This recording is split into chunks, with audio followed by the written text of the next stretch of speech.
শুনে ভাবলেন যে এরকম লোক তো খুঁজে পাওয়া মুশকিল।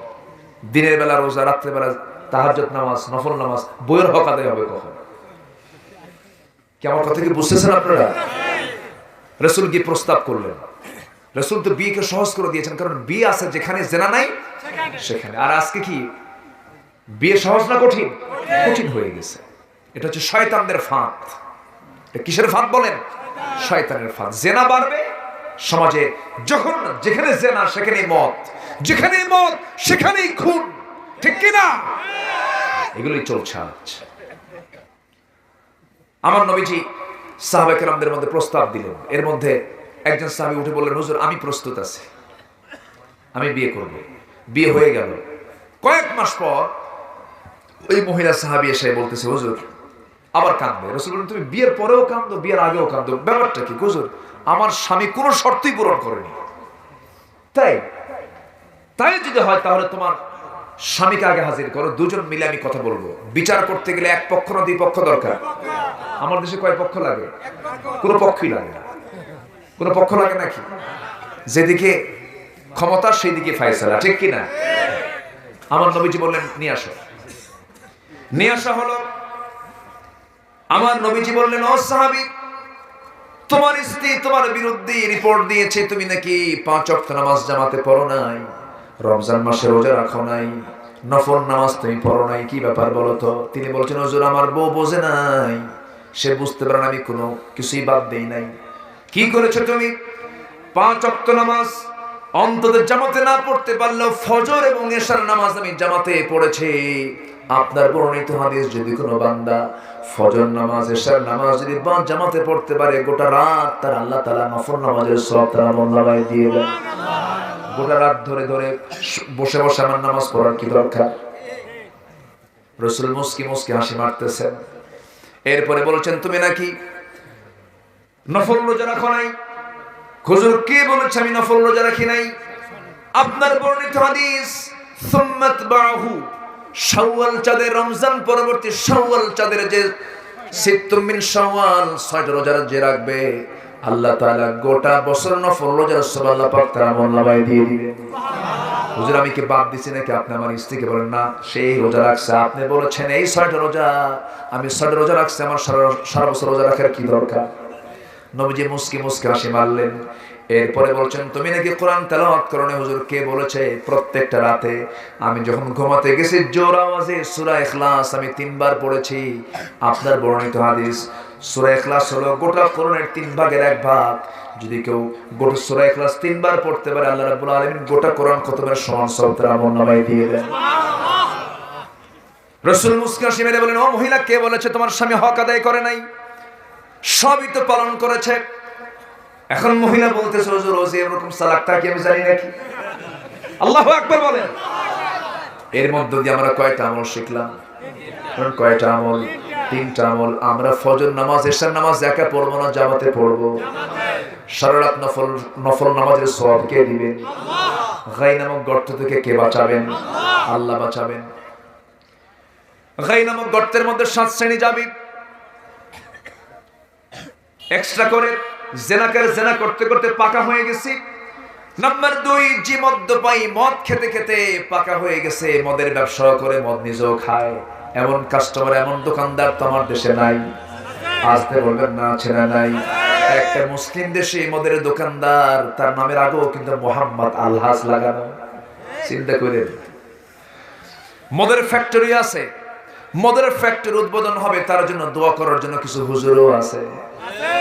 যখন বলা হয় আসেন তো একটু দোয়া করেন, দোয়া করে, আল্লাহ গো এই মদের ফ্যাক্টরিতে তুমি আল্লাহ বরকত দিয়ে দাও। এই যে সিনেমা চালু হবে, আল্লাহ সিনেমার তুমি ব্যবসা সফল করে দাও। আছে না নাই? জোরে করে নাউজুবিল্লাহ।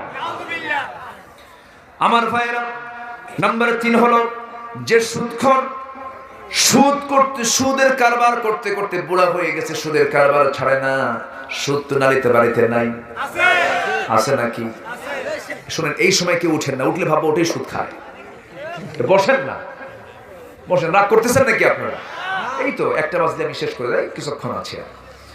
আমার ভাইয়েরা, নাম্বার 4 হলো যে সন্তান তার পিতা মাতাকে খবর রাখে না, তাদের খেদমত করে না, এমন সন্তান তো বাংলার জমিনে খুঁজে পাওয়া যাবে না। হ্যাঁ, নালিতে বাড়িতে বাপ মার খোঁজ নেন এমন সন্তান আছে না নাই? আসতে বলবেন না, আছে না নাই? জান্নাত কিন্তু 5 লাখ টাকা খরচ করে আপনি হজে গেছেন, সেখানে জান্নাত নাই। ঠান্ডা পানি দিয়ে ওযু বানায় নামাজ পড়ছেন, সেখানেও জান্নাত নাই। কোটি কোটি টাকা খরচ করছেন, সেখানেও জান্নাত নাই। জান্নাতটা কোথায়? রাসূল ঠিকানা দিয়ে দিয়েছেন, আল জান্নাতু তাহতা আকদামিল উম্মাহাত। মার পার নিচে জান্নাত, মার পার নিচে জান্নাত। অসুস্থ একজন সাহাবী রাসূলকে সে কেঁদে কেঁদে বলে, হুজুর সবাই যুদ্ধে যায়, আমি যুদ্ধে যেতে উরিদুল জিহাদ ইন্নী আস্তাহিল জিহাদ, আমি জিহাদে যেতে চাই। রাসূল বললেন, তুমি তো অসুস্থ, তুমি কেমন করে যাবে?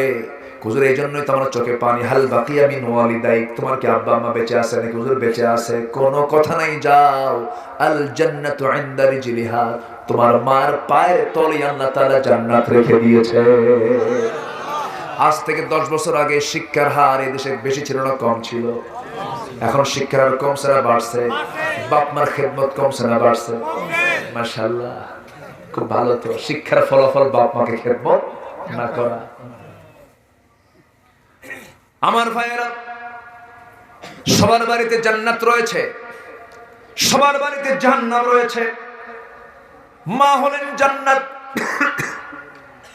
বাবা হলেন জান্নাত।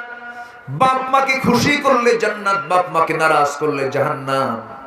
এই জন্য বাপ মার সঙ্গে বেশি তর্ক বিতর্ক করা যাবে না। ভুল করলো বলতে হবে, বাবা মনে হয় এটা ভুল হয়েছে। বুড়ো বয়সে বাপরা বুড়ো ছোট বাচ্চার মতো হয়ে যায়, আপনার বিরুদ্ধে গিয়ে আরেকজনকে বলে, আমার বেটা আমারে দেখে না, আমার এই করে এই করে, অনেক কিছু বলবে আপনার বিরুদ্ধে, কিন্তু শব্দটা আপনি করতে পারবেন না। ইয়েমেন থেকে একজন মুসলমান মক্কায় হজ করার জন্য গেছেন। আব্দুল্লাহ ইবনে ওমরের সামনে তিনি বলছেন, আমি আমার মাকে এত বেশি কোলে নিয়েছি খেদমত করতে গিয়া, এত কোন একটা বাচ্চাকেও আমি আমার জীবনে এত কোলে নেই নাই। সঙ্গে সঙ্গে বলতেছেন, আমার ঋণ কি আমার শোধ হয়েছে নাকি? আব্দুল্লাহ ইবনে ওমর বলছেন, তোমার মা ডেলিভারির সময় যে কষ্টের যন্ত্রণায় শব্দ বলেছেন, এটার ঋণ তোমার শোধ হয় নাই। আমার ভাইয়েরা, আমার মা, আমার বাপ, তারা যেই হোক না কেন, যেই পর্যায়ের হোক না কেন, বাপ মার জন্য ইন্টারফেয়ার করার কোন যোগ্যতা পৃথিবীর কোন সন্তানের নাই। যদি এরকম কিছু করে থাকে, খাই নামক গর্তের মধ্যে আল্লাহ তাআলা তাকে ঢুকাবেন। জাহান্নাম দিয়ে আল্লাহ তাআলা শান্ত হবেন না, তাকে খাই নামক গর্তের মধ্যে ঢুকায় দিবেন।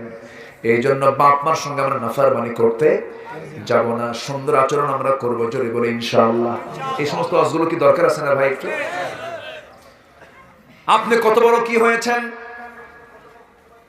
কিন্তু মার আপনি খেদমত করলেন না, আপনার কোনো সম্মান নেই, আপনি জিরো। আখিরাতে আপনি জাহান্নামে চলে যাবেন। রাগিমান ফুহু, রাগিমান ফুহু, রাসূল বলেছেন, তার নাক ধুলায় মলিন হোক, তার নাক ধুলায় মলিন হোক। সাহাবীরা বলছেন, ইয়া রাসূলুল্লাহ, আপনি এমন করে কার কথা বলছেন? রাসূল বলছেন, যে ব্যক্তি তার জীবদ্দশায় তার মাকে, বাপ অথবা দুজনকে পেল, অথচ জান্নাত সে পেল না, তার নাকটা ধুলায় মলিন হোক। মানে বোঝা গেল, বাপ মার গ্রিন সিগন্যালে বান্দার জান্নাত হয়ে যাবে। যদি বাপ মা দোয়া করে, আল্লাহ আমার সন্তানকে মাফ করো, আল্লাহর অফিস সঙ্গে সঙ্গে ঘোষণা দিবে, ওই বান্দাকে মাফ করা হলো। সুবহানাল্লাহ। আল্লাহর কাছে সুপারিশ গ্রহণ হয় বাপ মার। কার বলেন? বাপ মা। এই জন্য বাপ মা গুরুত্বপূর্ণ একটা পথ। এই পথকে কখনো কলঙ্কিত করা যাবে না, ধমক দিয়ে কোনো কথা বলা যাবে না, রূঢ় কোনো বাক্য উচ্চারণ করা যাবে না। এমন কোন সুন্দর কথা কোরআন ছাড়া কোথাও পাবেন না। কি সুন্দর কথা দেখেন, যারা আরবি বুঝেন, আল্লাহ তাআলা কি সুন্দর করে দোয়া শিখিয়ে দিয়েছেন। তোমরা কি করবে? ওয়ালা তাকুল লাহুমা উফ ওয়ালা তানহারহুমা ওয়া কুল লাহুমা কওলান কারীমা।